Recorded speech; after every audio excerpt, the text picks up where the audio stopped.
So I'm just going to chat to you guys, find out what they've been up to, find out what their plan is for 2015, because 2015 is a really exciting year for the all-new Bewiser Kawasaki race team, headed up by a man who's very popular in the world of racing, 2011 DSB champion Tommy Hill. Tommy, for those who don't know, tell us a little bit about your racing career.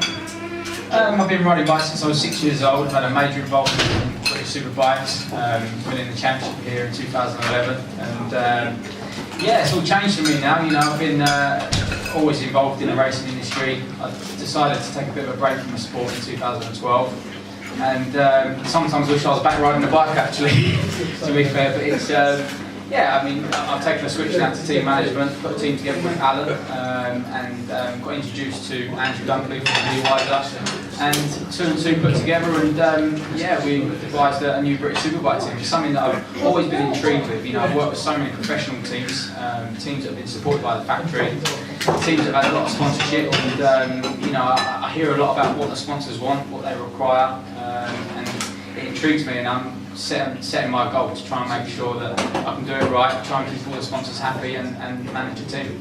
So you're heading out on Monday for your first test in Spain. What is your role as a manager going to be? You can call it control freak, or you can call it managing a team. It's been a difficult time for me and Alan. You know, we've put everything we can do into this, and I want it right. You know, and that's the difficult thing that I've struggled with. To be fair, you know, I've been relying a lot on suppliers, which isn't the easiest thing in this sport. There's a lot of new teams next year, and a lot of people are after parts for the bike. So we've done everything we can do. Our hands have been tied on a lot of stuff, but as long as I can promise something to our sponsors and give back what we promised at the start, then you know, we've achieved our goal. But ultimately, yeah, we'll be going testing next week. The bike, as you see there today, is in all its glory. We're just doing the final preparations at the end of this week, and the vans will be setting off on Monday morning to go to Spain with Danny and Chris and the rest of the team. So it's exciting times. Believe it or not, I'm actually probably more looking forward to this than actually riding. You know, I just want to get the wheels rolling and work with the team, the riders, and make sure everything's right. It's not just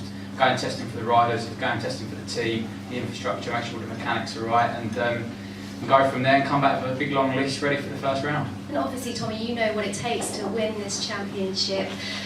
What are you going to be feeding to Chris and Danny? I mean, I know Chris has got a wealth of experience already. Danny, national superstock champion for last year. What can you give them as well? It's not really what I can give them. You know, I respect both riders. I mean, you know, Chris was, I suppose, one of my idols, and now he's racing in our own race team. So, you know, we've got a young guy and we've got the older guy as well, and you know, we've got a great mixture of riders and talents there. So it's exciting times for everyone that's involved in the team, and for me to be involved with Danny and Chris, it was a goal for me to make sure that we bring a young rider into this team. I see so many young riders out there with a lot of talent don't get the opportunity, and whether it's to do with the politics side of the sport, they can't find enough money to come into a team.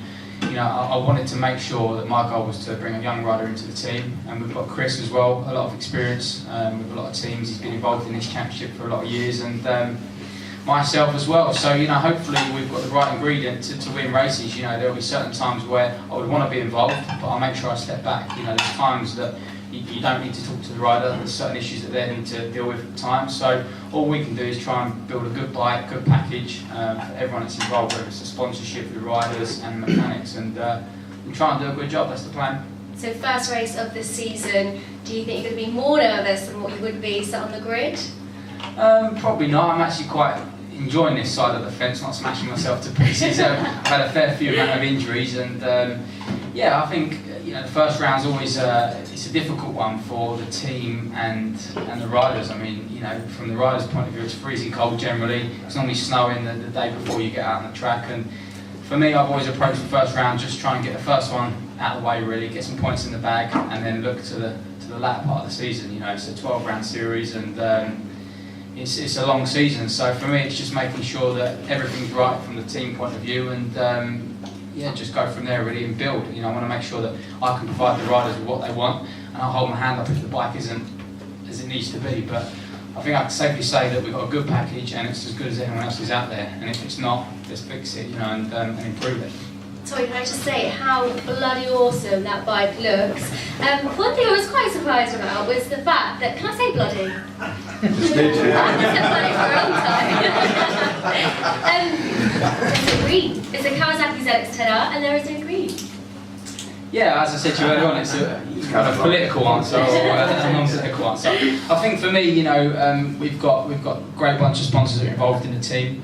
I'm very crucial about the branding. You know, I've been running the design business since I was 17 years old, and I think it's crucial for me to make sure I offer each sponsor what is realistically available. You know, nothing more. I've seen it in the past where certain things have been done and it's not right and it's fallen out of bed. So for me, I just want to make sure that, you know, our branding is key, you know, and it's key to selling in retail with Dickies. So, yeah, for me, I wanted to try and keep everything very corporate looking. I love the owl's eyes and the yellow and black. And everyone used to mention to me as well about the swan bike that I used to ride for. The yellow used to stand out, so I thought let's introduce a bit more yellow, get the riders standing out a bit more on track, and hopefully promote the sponsors as well. Now, Alan Greig, team principal, you've had 6 years' experience in the Superstock series, is it? Was BSB always the plan for you?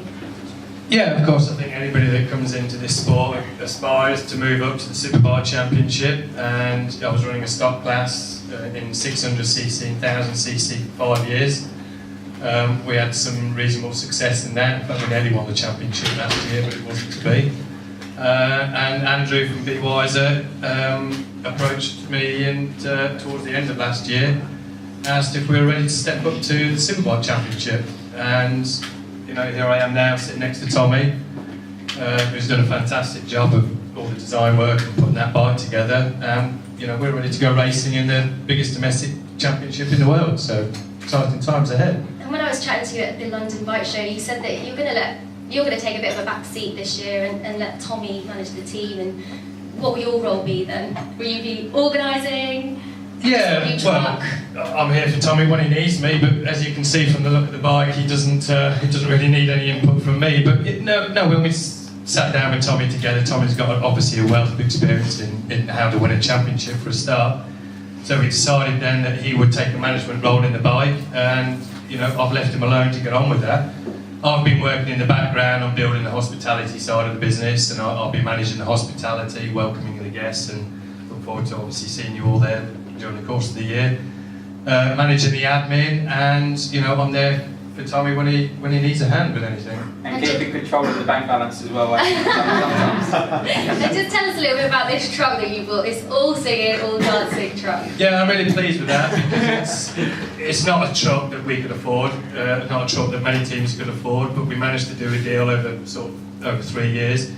But we've purchased the Formula One Marisha truck that's only about 8 months old. It was a truck that they commissioned in March of last year, so it's absolutely immaculate.